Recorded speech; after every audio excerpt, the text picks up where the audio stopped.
Text from Emily. I'm running late. See you at the shop. Want to learn more about your sleep habits and create a better routine? Here's how your Apple Watch can help you track your sleep. Hi Bixby, when will the rain stop? It is expected to rain all day today. Les accessoires, les vêtements et les électroménagers intelligents sont des exemples d'objets connectés. Ces objets connectés font partie de l'Internet des objets. Qu'est-ce que l'Internet des objets? Il s'agit d'une connexion entre les objets et Internet. Ces objets communiquent soit avec les humains ou avec d'autres objets. Certains objets connectés permettent de s'informer, de suivre notre santé, d'offrir une aide quotidienne pour la réalisation de certaines activités, telles que conduire ou faire du sport. Les objets connectés utilisent souvent le big data et ou l'intelligence artificielle afin de fonctionner. Il s'agit d'un marché en pleine croissance. On estime que d'ici 2025, il y aura plus de 22 milliards d'objets connectés. L'industrie de la sécurité à domicile est un bon exemple qui permet d'illustrer comment l'Internet des objets permet aux entreprises de transformer leur proposition de valeur vers la servicisation. Avant la servicisation, les compagnies de sécurité à domicile ne faisaient que vendre des appareils d'alarme pour les maisons.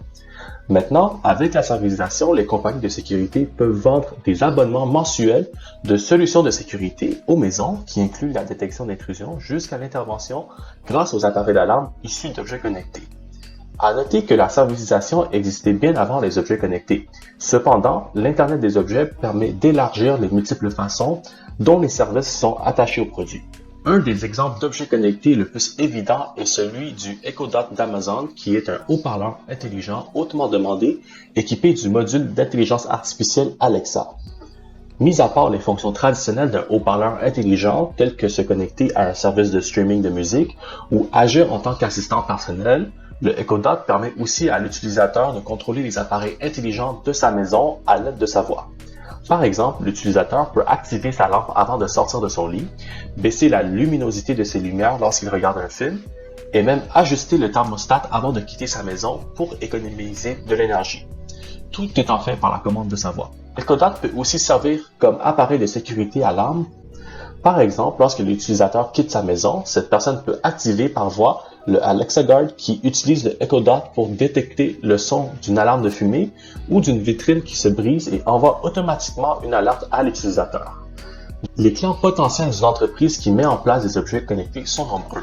En prenant l'exemple du Echo Dot de notre point précédent, nous pouvons supposer que n'importe qui possédant un appareil intelligent tel qu'un téléphone intelligent pourrait bénéficier des objets connectés et en être des clients potentiels.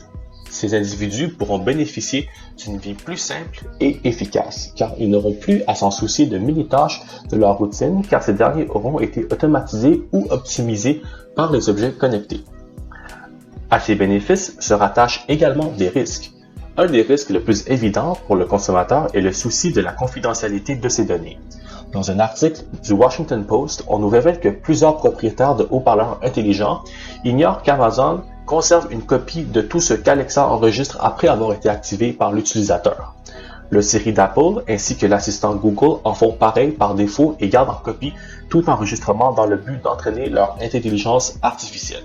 Ceci peut certainement être problématique pour les clients, car leurs informations auxquelles ces individus jugent confidentielles peuvent se retrouver dans les bases de données des compagnies d'objets connectés sans leur permission. Mis à part les consommateurs individuels, les villes entières peuvent aussi être clients d'entreprises d'objets connectés. Par exemple, la ville de Barcelone en Espagne adopte ce qu'on appelle le Smart Parking, qui à l'aide de l'Internet des objets permet aux gens de savoir où stationner leur véhicule, ce qui a augmenté le revenu de stationnement par 50 millions de dollars par année pour la ville. De plus, les coûts associés à l'implantation de la technologie des objets connectés est assez abordable pour les entreprises. Par exemple, un émetteur RFID qui transmet l'information autour de vous coûte en moyenne 1,50 $.